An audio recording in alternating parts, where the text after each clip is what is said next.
Hi, I'm Reb, and this is my 2019 Ferrari GTC4Lusso T. I've had this car for about 3 months now, and just wanted to give you a little bit of a user review in terms of my experience with the car thus far. I've seen several videos on the GTC4Lusso and 4Lusso T, obviously when I was buying the car, but they're more from a perspective of people who are just driving the car for a day. Professionals. This is my very first car video. I have no fucking idea what I'm doing, but I'm going to give it my best shot here, and we'll see how it goes. So again, just review my experience with the car thus far. Things I like about it, things I don't like about it. There are very few things I don't like about it, obviously. Again, show you the exterior, the interior, and then go for a little drive and show you some driving impressions. So the exterior of this car is absolutely stunning. Very unique for Ferrari. It's actually a hatchback. It took the place of the Ferrari FF, which came out, I think, at the beginning of the 2010s. The GTC4Lusso started production in 2016 through 2020. And then the T version, which just stands for turbo, was 2017 to 2020. Production was stopped then, and now Ferrari has the Purosangue, which is the first Ferrari SUV. Production of this car, there are various numbers. Ferrari doesn't give exact numbers on a lot of their models, but production with both the GTC4Lusso and the T version, anywhere from about 2,500 to 4,000 units in the production period. So a really rare car.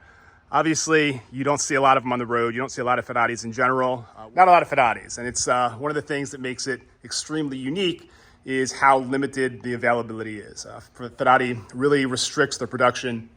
I think in 2013 or 2023, production was about 13,000 units worldwide, and that was pretty high for Ferrari. Usually they're around 10,000 units or even less. So Ferrari, for whatever reason, it really catalyzes responses from people. I've had some nice cars in the past, a couple BMW M's. My other car here is an Audi SQ7, which I really kind of don't need anymore, and I'll talk about that in a little bit. But the reaction for people when they just see it's a Ferrari is kind of shocking to me. You know, people pull up on side of the road and just look at it or take pictures or follow me or ask if they want to race or if I want to race. A unique reaction. Even though there are a lot of other nice cars around where I live, a lot of BMWs and Mercedes and Porsches and Range Rovers, but nothing that really again, catalyzes the response that a Ferrari would. Again, I love the 2+2 look of this car. I think it's just, you know, stunning all the way around. And one of the things that actually gave me kind of the push to get it was the fact that it was a 2+2. I'm a single father. I have 3 kids, primary custody of 3 kids. And as you'll see from the interior, I can actually fit all 3 of them in comfortably. This car has kind of made my Audi redundant. So this I got a little bit more than a year ago. I really don't drive it much anymore because I have the Ferrari. Going in the Audi, it's 500 horsepower over there. It's a very nice car, but it kind of feels like a letdown when I'm driving around in the Audi. Here's a look at what's normally hidden under the hood. A twin turbo V8 GTC4Lusso T. Puts out 602 horsepower and then 560 pound-feet of torque. There is the V12 version, of course. V12 has more horsepower, 680 horsepower, but actually less torque. It only produces 514 pound-feet of torque. Acceleration, Ferrari states 0 to 100 kilometers an hour, which is actually 0 to 62 miles per hour at 3.5 seconds. I've actually gotten a little bit faster. Sometimes those are conservative. I've done it about 3.2. That's just 1/10 slower than the V12 version. So again, a little bit less horsepower, but more torque. And remember, the car does weigh a little bit less with the V8 twin turbo as opposed to the V12. And one thing I forgot to mention, of course, top speed is stated at 320 kilometers an hour or 199 miles per hour. That's a little bit slower than the V12 version, which is, I think, 332 kilometers an hour or 207 miles per hour. I've gone fast, but not that fast quite yet. So here's the trunk. If you're relatively spacious, you can fit a decent amount in there. And like every Ferrari, you can see the personalization specifications here. So serial number, that is the 238,514th Ferrari that was manufactured in the history of Ferrari. So I did a calculation. So if you take an average of the production of this car, the GTC4Lusso and the T version, set of about 3,500 over the 5-year production period, and they divided it into 8 billion, which is a low estimate, I guess, of the number of people in the world. It was like 2.3 million, which means there's one of these cars for every 2.3 million people. So kind of rare. So I'm going to show you the interior now. Obviously, the exterior color is Rosso Corsa. That's the traditional racing red of Ferrari. You see more Ferraris these days in different color schemes, but again, the traditional Rosso Corsa is Ferrari's kind of standard or flag-bearing color. Interior is black. I love the color combination. You can see, how immaculate it is inside.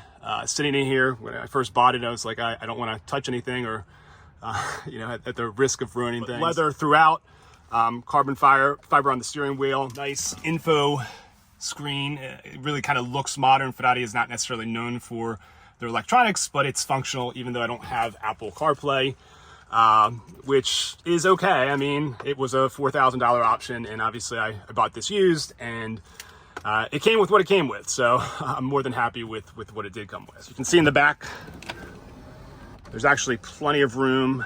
An adult can sit back there. I prefer not to, because I don't really let anybody else drive this car. I let my daughter drive it once for like 2 minutes and scared the shit out of me. So no more. But the kids fit the back there comfortably. We like to go out on drives and whip around in this thing. And my 2 oldest fight about who gets to sit in this. So I'm gonna turn it on now. That's just a beautiful sound when it revs up. Car does beep a lot. And I will talk about a couple of the things that I don't like right now. One of them is the fact that this gives you the option to set it in different languages. So I actually have the car set up in Italian, but as you can see, some of it remains in English for whatever reason. So for example, this over here is in kilometers an hour, and it's just kind of what I like and whatever, but the speed over here is in miles per hour. And there are a couple other little things as well. Other things that show up in English when you have the car set in Italian. Turn down the air real quick. It's the end of October, and it's like 70 degrees, 75 degrees. So again, this doesn't have Apple CarPlay, but it does have Bluetooth. It's really easy to connect my phone, so you see the Bluetooth option there. Yeah, so it is a beautiful interior. One of the other things I don't like is the lighting. So what I mean by that is there is no real automatic lighting. So this here, you turn it to automatic, and you're like, oh, right, here you go, it's automatic. But it really isn't. It's just for like daytime lights. The night, you have to go over and switch it to your regular night lights. And then it just kind of, if you forget to turn it off or forget to turn it back wherever, it stays on. So you go out there. Again, 2 of the really small things that I've come across in 3 months that I don't like about it are those. But really, again, this is a car to love, and I'll show you when we go driving in a little bit. Just everything about it that is to one love. Of the other things, and I'll show you in a night video, is that the cockpit, when you drive, is extremely dark. The steering wheel is one of the things that I really love about this car, because it's everything is located on the steering wheel. You don't have any levers on the side or anything like that for like wipers or your blinkers. Everything is here. So your blinkers are actually on the steering wheel. Your bright lights are here. Manettino is here, which changes the functionality of the settings. Your window wiper in here. There's automatic and manual. You can make calls, etc. But everything is on the steering wheel. And so you really have to get used to that. I find myself, if I drive the Audi, turn that off real quick, that I'm looking for levers, or I have the levers, I'm looking for things on the steering wheel. I get back into Ferrari, I'm looking for the levers, and vice versa. So something you really have to get used to. Again, I've had some pretty nice cars that kind of have that, you know, sequential shifting now. I had the Audi, I had a BMW X6M, I had an M6. I find when I drive this that I don't want this auto drive on or auto shift on. I love using the paddle shifters. This is a driving car. This is a car that, again, really kind of connects you with the road. Always when I get in here, one of the first things I do is take off the auto shift, and I just use the paddle shifters as much as I can. Real quick, I actually sat in the back and have plenty of room. I think this is the first time that I've actually sat back here. But you can see, so I am between 6'2" and 6'3", and I have plenty of leg room. I could easily sit back here and just hang out and relax if someone else was driving the car, but no one else is going to be driving this car, so I won't be in the back seat. But it is feasible for a full-size adult. Again, I'm 6'3", about, to kind of just hang out back here. So I talked about a couple things that I don't like about this car when I was in the interior. One other thing that I've heard people mention is gas mileage. And yeah, it doesn't get great gas mileage. Although if you're on the highway, it does get close to maybe 20 miles a gallon. But if you drive around, you know, locally, or drive kind of like I do, you know, maybe you're getting 10, 12 miles a gallon. And this is the T, right? So this is the smaller engine than the V12. But nobody buys a fucking Ferrari for gas mileage. And if you do, you're insane, right? This is the car to push, to kind of explore its limits. It is a driving car. So things that I do like, obviously the appearance, you know, how just like visceral it looks as a driver's car, the reaction that it evokes from people, the reaction that it evokes from me when I get in the car every day just to drive. I mean, this is an experience. I love to drive this car. I don't particularly like to drive in terms of just, you know, going out and getting from place A to place B, but I love to go drive this car. And this is a driving experience. It's practical. I mean, this is kind of like an everyday Ferrari. I really do drive it most every day, at least when I need to do something. And I find this car here, this Audi, it's a really nice car again, but it kind of sits in my driveway. You can go to the grocery store. You can drive your kids to school. Obviously, yeah, you can go out and race people if you really want to, but this car does everything. In terms of this versus the V12 version, some people are like, oh, well, why don't you get the V12? Well, first of all, comparable specs, same year, about the same mileage, options. The V12 was about $70,000 more, so I really couldn't justify that. Number two, I haven't driven the V12, but from what I understand, this is more of a kind of a driver's Ferrari, right? It has a little bit more torque, and it has rear-wheel drive versus the all-wheel drive of the V12. And you can feel it, right? I mean, this is a car that if you are not careful with it, you can lose control really quickly. You have to make corrections. You know, you really feel the road. I'm going to rev up the car, or turn on the car, and let you hear it in sport and comfort mode. I heard actually in sport mode, it's a little bit louder than in comfort mode when it comes on. So we'll see if that's the case, but enjoy. So this is sport mode first.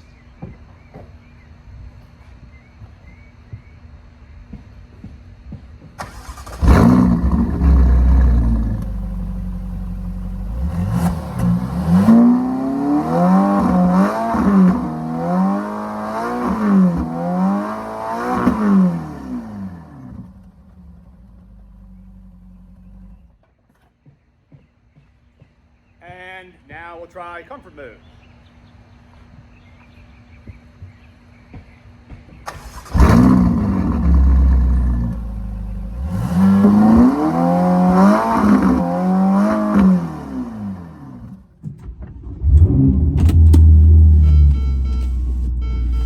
One of the nice things, actually, because this car is so elongated, is that there is this little automatic mechanism to bring the seatbelts forward. They're actually located way back here, so reaching around is a little bit difficult. It pushes it forward and just makes it easier to access.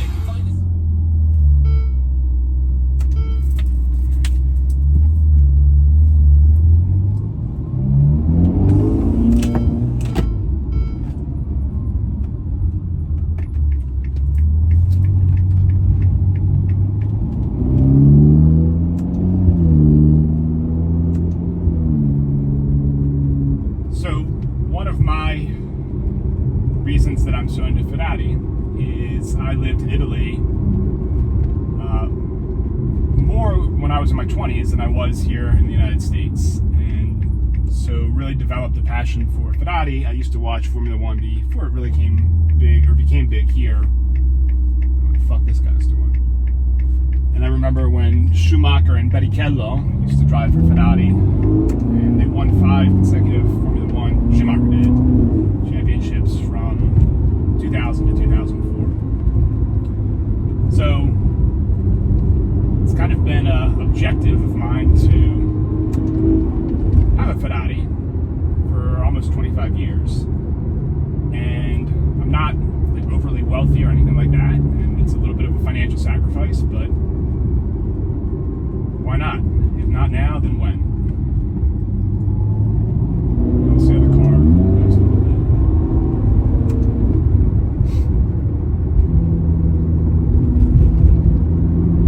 So I love the Formula One type steering wheel, and then the shift on top. You can see the car. It just fucking moves.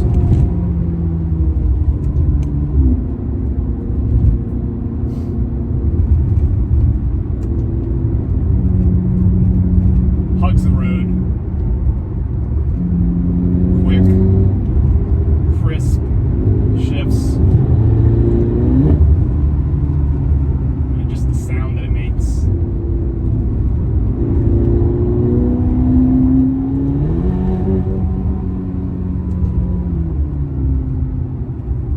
I'm stuck behind a bunch of idiots.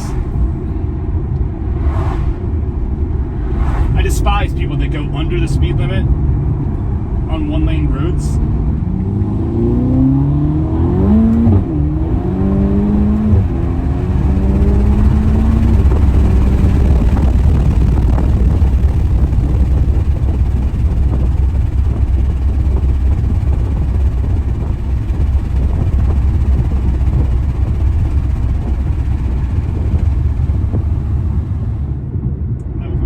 Again, just an absolute pleasure to drive each and every day. I genuinely look forward to getting in the car and just going somewhere. We're going nowhere. I mean, I'll go out and just drive if I have nothing to do. Except usually not at times like this where there's fucking traffic everywhere. Okay, gonna drive with the camera at one more angle. I am a complete noob at filming myself driving cars, so I just got this thing yesterday for the iPhone, and whatever, it's not as professional as some of the videos out there, as most of the videos out there, but I'm driving a Ferrari.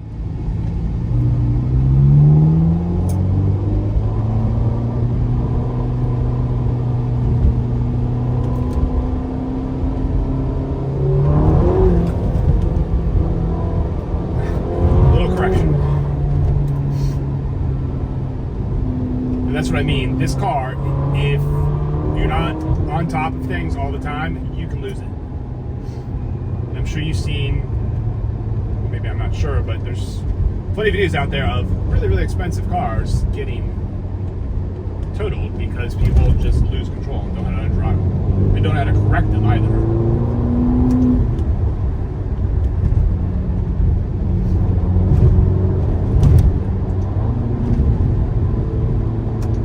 As I said, I lived in Italy, and one of the things about living there, if you can drive in Italy, you can certainly drive in the United States. People are crazy, and roads are very narrow, especially in cities.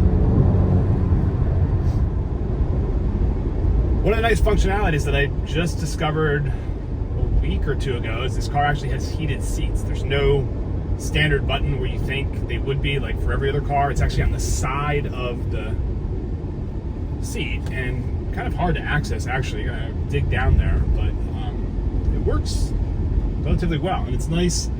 I love driving this car with the windows open. Not now because I'm talking, but even when it's cooler, as it has been for the last, not today, but last few evenings, you go out at night, and heated seats will keep you nice and warm. That's cool.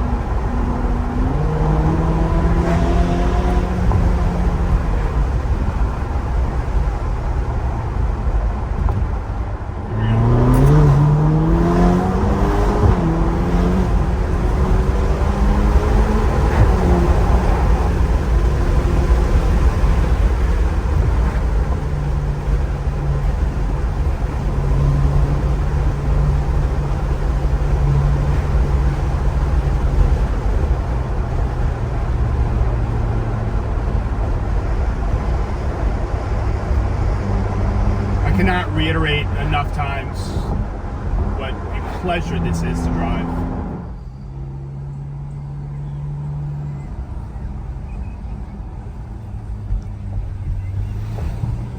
Okay, so one of the things that I don't particularly like about this car is how dark the interior gets at night. And yeah, I do have tinted windows, but there's really little illumination, which makes it kind of difficult, especially because of the approach that Ferrari took in terms of putting everything on the steering wheel, which is great for like Formula One cockpit type of approach.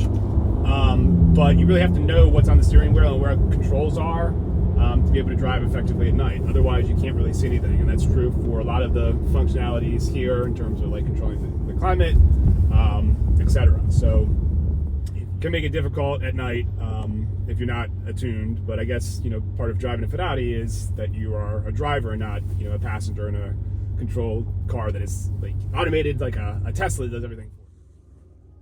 This is her home when she's not on the road. As you can see, I'm pretty into Ferrari. I have 3 pictures up here of different cars from different Ferrari eras. This is Ascari. He was the first Ferrari driver to win Formula One. He won in, I think, 1952 and 1953, and then I think he died in 55 in a crash. This is Schumacher's car. Schumacher won for Ferrari, I think, from 2000 to 2004. Yeah, he's in a coma now, though, because he crushed his head skiing and didn't have a helmet or something. And then these are the 2 Ferrari cars for this year, 2024. Number 16 is Charles Leclerc, and number 55 is Carlos Sainz, and Carlos Sainz is leaving at the end of this year. Unfortunately, they go to Williams, and we're getting Lewis Hamilton instead, who really don't like. So, yeah. And Sainz just won the last GP yesterday, which kind of sucks. And that concludes my review video of my 2019 Ferrari GTC4Lusso T. I hope you enjoyed it and found it informative. And if you would like, you can like the video and subscribe to my channel. And thank you for watching.